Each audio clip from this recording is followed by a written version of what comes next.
Samsung Galaxy S24 FE October నెలలో ఈ మొబైల్ని గ్లోబల్లీ లాంచ్ చేస్తారని చెప్పి అయితే తెలుస్తుంది. గ్రీన్, ఎల్లో, బ్లూ కలర్స్లో రాబోతుంది. ఇందులో Exynos 2400E అనే ప్రాసెసర్ అయితే వాడబోతున్నారు. యాక్చువల్గా ఇదే ప్రాసెసర్ మనకి S24 అండ్ S24 ప్లస్లో యూజ్ చేశారు. S24 ప్లస్ ప్రోనా, సో అందులో అయితే యూజ్ చేశారు.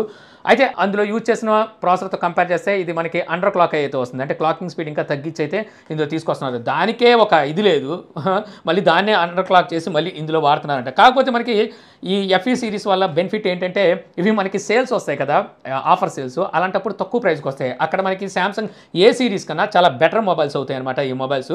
సో ఆఫర్స్ వచ్చినప్పుడు మాత్రమే ఈ FE మొబైల్స్ అయితే కొనమని చెప్తాను. ఇక నెక్స్ట్ చూస్తే ఇన్ఫినిక్స్ X ప్యాడ్. ఇన్ఫినిక్స్ నుండి రాబోతున్న ఫస్ట్ ప్యాడ్ అనమాట, రాబోతున్నాయండి, లాంచ్ చేసేసింది. ఈ ప్యాడ్ మనకి 11 inches 1.2K రెజల్యూషన్తో IPS LCD display అయితే ఉంటుంది. మీడియాటెక్ హెలియో G99 ప్రాసెసర్ అయితే ఉంటుంది. ఇది ఒక 4G ట్యాబ్లెట్ అని అర్థం అవుతుంది. Front and back 8 megapixel camera, 7000 mAh battery, 18 what charging సపోర్ట్తో రాబోతుందంట. 11 ఇంచెస్ స్క్రీన్ కి 7000 mAh బ్యాటరీనా. మొబైల్ ఫోన్స్ లోనే మనకి 7000 mAh బ్యాటరీస్ అయితే ఇచ్చేస్తున్నారు. మీకు తెలిసిన మొబైల్ ఫోన్ ని కింద కామెంట్లో చెప్పండి 7000 mAh బ్యాటరీ ఉన్నది. సో నేనైతే ఒక మోడల్ చెప్పేస్తాను, సామ్సంగ్ M62 అనుకుంటా 7000 mAh బ్యాటరీ వాడేది. ఇది కాకుండా ఇంకా చాలా మోడల్స్ ఉన్నాయి, అవి కామెంట్ సెక్షన్లో మీకు తెలిసిన మోడల్ అయితే మెన్షన్ చేయండి.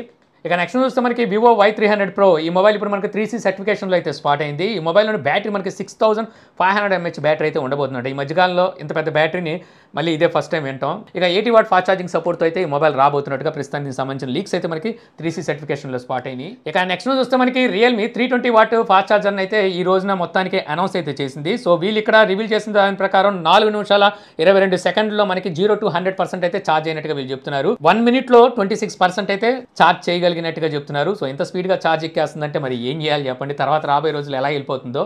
ఈ ఛార్జర్ని యూజ్ చేసి మనం ల్యాప్టాప్స్ని కూడా అయితే ఛార్జ్ చేసుకోవచ్చు అంటే కంఫర్టబిలిటీ ఉన్న ల్యాప్టాప్స్ని అయితే ఛార్జ్ చేయొచ్చు అని చెప్పి తెలుస్తుంది. కాకపోతే వీళ్ళు ఇక్కడ టెస్ట్ చేసినప్పుడు ఏ బ్యాటరీతో టెస్ట్ చేశారనేది వీళ్ళు మెన్షన్ చేయలేదు. అయితే దీంతోపాటు వీళ్ళు ఈ ఫోల్డబుల్ బ్యాటరీని కూడా ఇక్కడ రివీల్ చేశారు. ఇది మనకి 4 సెల్ టెక్నాలజీతో అయితే వస్తుంది. మొత్తం 4 సెల్స్ అయితే ఉంటాయని చెప్పి అర్థమవుతుంది. సో ఇది కూడా తీసుకొచ్చారు. మేబీ ఫోల్డింగ్ మొబైల్స్ కోసం తీసుకొచ్చుంటారు, లేదంటే మామూలుగా కూడా వాడేసుకోవచ్చు. ఇక నెక్స్ట్ చూస్తే మోటోరోలా మోటో G35. ఈ మొబైల్ ఇప్పుడు మనకి గ్లోబల్ వేరియంట్ FCCలో అయితే స్పాట్ అయింది. అలాగే గీక్ బెంచ్లో కూడా ఈ మోడల్ అయితే బయటకు వచ్చింది. దీని ప్రకారం చూస్తే యూనిసాక్ T760 ఈ ప్రాసెసర్ అయితే వాడబోతున్నారు. ఈ ప్రాసెసర్ మనకి 5G ప్రాసెసర్, యూనిసాక్ నుండి వచ్చిన మొట్టమొదటి 5G ప్రాసెసర్ ఉండేది. ఇంతకుముందు ఆల్రెడీ వేరే మోడల్లో కూడా దీన్ని వాడారు. మనకి 8GB ర్యామ్తోను 4850 mAh బ్యాటరీతో ఈ మొబైల్ అయితే రాబోతుందంట. మేబీ నేను అనుకోవడం వీళ్ళ టార్గెట్ అండర్ 10,000 ఎవరైతే ఆడియన్స్ ఉంటారో వీళ్ళని టార్గెట్ చేసి ఈ మొబైల్ని అయితే తీసుకొస్తారనుకుంటున్నాను. ఇక ఫైనల్ నుంచి చూస్తే మనకి రియల్మీ 13 అండ్ 13 ప్లస్ ఈ రెండు మోడల్స్ని తీసుకురాబోతున్న సంగతి తెలిసిందే కదా. Already 13 Pro and 13 Pro plus ఈ రెండు మొబైల్స్ని అయితే లాంచ్ చేసింది. 13 అండ్ 13 ప్లస్ ఆల్రెడీ మనం టెస్ట్ చేస్తున్నాం. త్వరలో అయితే ఈ మొబైల్స్ని అయితే లాంచ్ చేయబోతున్నారు.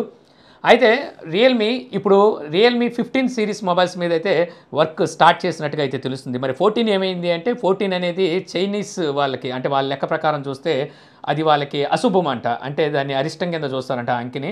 సో అందువల్ల వాళ్ళు వాటిని స్కిప్ చేసి డైరెక్ట్గా రియల్మీ 15 సిరీస్ మొబైల్స్ని అయితే తీసుకురాబోతున్నట్టుగా తెలుస్తుంది.